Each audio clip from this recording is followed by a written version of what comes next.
Welcome to Creatacast with your host, David Welch. Glad to be on the podcast today. I know the show is going to be a little bit of a deviation from from the normal programming that I want, but I just wanted to get this out there and keep Creatacast going in any medium that I can keep it going.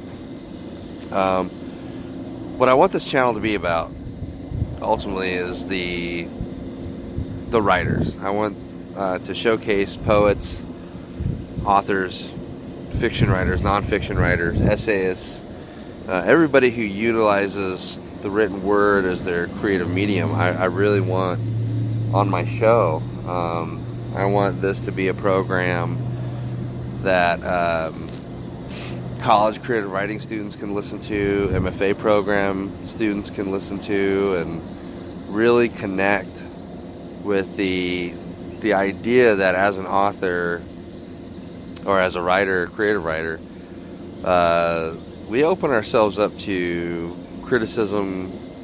We open ourselves up to be judged essentially by the community at large for our hearts and minds, and that's okay.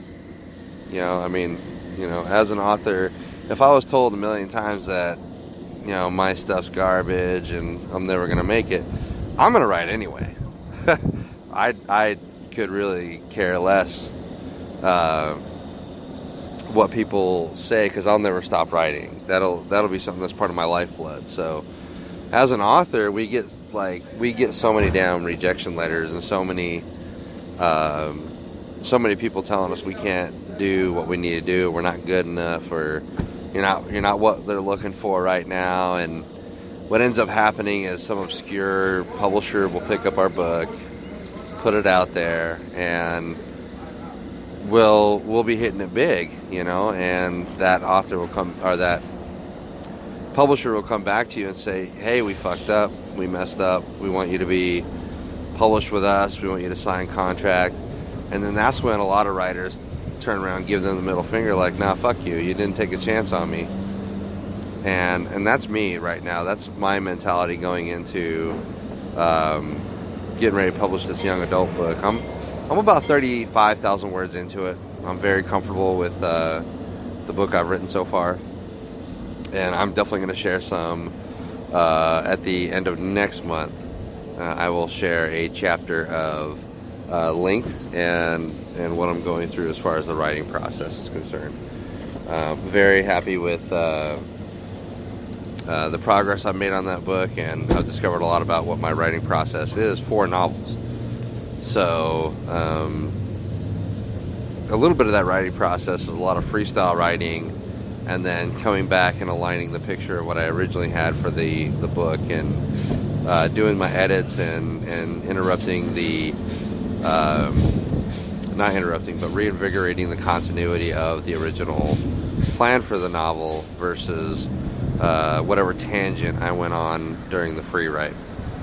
So there have been positives and negatives for both that kind of method of writing. Nobody, I don't know if anybody can do this, I'm sure somebody has, sat down and wrote a book cover to cover in the span of a few days. I know that's possible. And I know they could tell a hell of a story. But a lot of people are not that way. A lot of writers out there, a lot of real writers out there are really trying to perfect their craft, and they do it incrementally. I didn't jump into writing trying to write a full novel right away. And I had a lot of lessons learned, a lot of feedback from trying to do that, actually.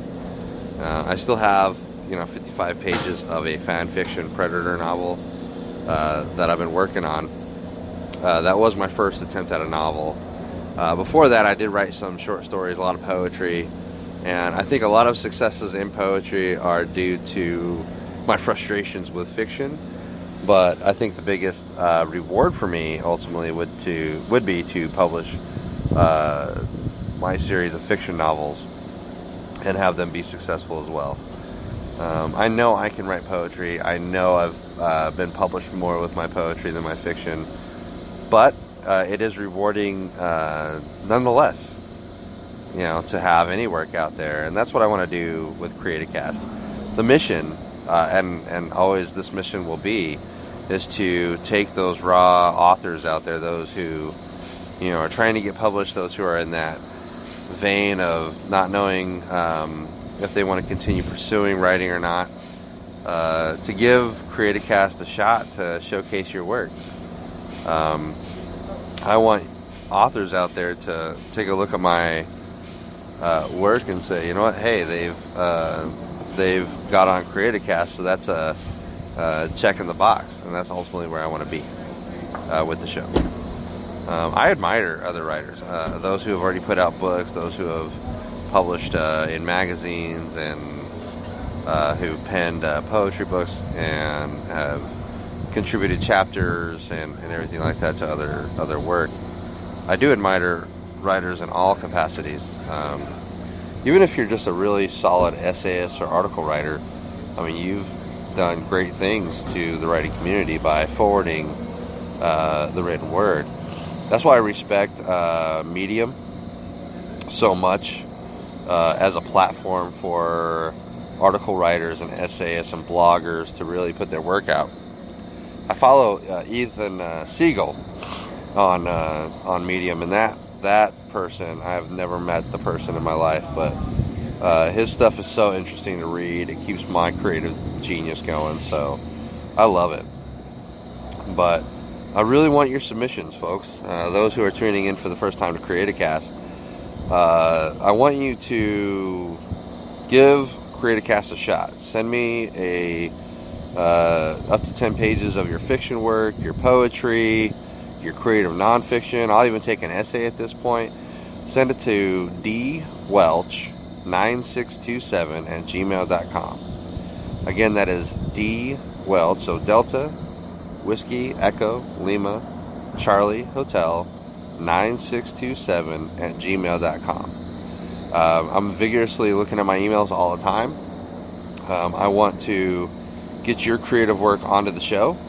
That way I can read it next Friday. Every Friday I do my 45-minute long show, and I want to concentrate my show on being really writer-based and author-based. This week is a little bit different. Of course, I don't have submissions to put on for you guys, but that's okay. We do have a few things in the belly of the beast that I really want to get out there, and that's overcoming adversity as a writer. One of the things that I've overcome as a writer is dealing with not just the day-to-day of life, but dealing with law enforcement, and I'm currently battling a CPS case that never should have been one. Never should have been a case. I'm filing complaint for judicial misconduct in the issue. I'm going to file a civil rights lawsuit against the city of Coppers Cove here in Texas and the police department. I'm not going to go into too much detail about that, but let's just say that as an author, as a writer, it's easy for authors and writers to use real life as a writer's block to writing. So one of the mental blocks to writing is real life, and sometimes we do have circumstances that override our ways of being. Like if you're dealing with a situation firsthand, or a loss, or whatever it is you're dealing with, those are real. I'm not invalidating your life circumstances at all. Not doing it. Can't do it. I know real life situations occur, and they happen to all of us. What I am going to say, though, is that the other day I did sit down and write 6,000 words on my novel, and I realized that I can still, despite what's going on, despite how I feel, despite where my mental state is at, sometimes my reward at the end of the day is sitting in front of that blank canvas of a Word document and writing something. Even if in your heart of hearts it's not the best work you can produce, but just getting it on the page and getting those thoughts on the page, and maybe you discover something new about your character that you never knew was possible for that character, or you really have some good insight at the time about what's going on in your life and how it relates to other people, And sometimes we need poetry like that. Sometimes we need poetry that speaks to us on that level. Sometimes we need a short story that says, hey, we need that little bit of goodness to happen. So, sometimes we're faced with that. So, that's what I love about writing and poetry is, yes, there are creative blocks to prevent us from doing our best work sometimes, but sometimes, whether you're an early riser or a late stay-upper or a night owl like I am, there always will be time to hit the ground running and get some good work out there. And it's okay. It's okay that life happens. It's okay that we face adversity. It's okay that, in fact, adversity, I think, makes us even stronger writers. I think Michael Curtis Ford wrote to me one time and he said, you have to fight, you have to fuck, you have to live, you have to dream, you have to have your heart broken to really know how it is, and to have your characters experience that as well, and through your work and your literature and your writing. And something I've learned wholeheartedly with reading, not just his work, but reading in general, is that the characters that are more like us, that are flawed and fallible and don't make the best decisions, are the ones we cling to the most. I mean, look at our generation and our reverence for anti-heroes. We love them. We love Wolverine. We love Deadpool. We love heroes that have faults, that lose fights sometimes, because we don't win every battle. We're not that type of hero, but we can be. We can be very heroic, and writers, I think, are the most heroic people. Whether it's at the end of the day with a glass of bourbon or a shot of energy drink, or whatever it is that keeps your light going, or if it's in the morning with a cup of coffee and a nice little gin and juice in the morning, whatever it is, whatever your flavor is, whatever gets you up in the morning and starts kicking that ass, let's keep that going. Let's prevent writer's block from getting in our shit and leaving us invulnerable. Because we have to have vulnerabilities as writers, vulnerabilities as an author, and we have to be open to take those 1,000 cuts. Otherwise, we'll never grow as a writer. We're never going to grow as a creative genius if our ego is boosted all the time and what you're really producing is not the best work. So if you've had your dreams dashed a million times, that's probably where you need to be, is writing. If you had your heart broken a million times, you probably need to put that pen to paper, or at least keep some valuable notes. Notes are what make or break the world, and I really don't like when people have that running excuse of they can't accomplish their goals and dreams for X, Y, Z, and whatever. Like, oh well, I didn't accomplish this goal, so I just give up. Fuck that. Realign the goal and go after it. Sometimes we're not able to do 10,000 words a week like I've set out to do. But you can have time to make it up. You can have time to get back in the thick of it and catch up, whether it's this week or next week. I'm behind right now 20,000 words or 30,000 words. And we need to be there. So we'll go ahead and pause the show for a moment and come right back on.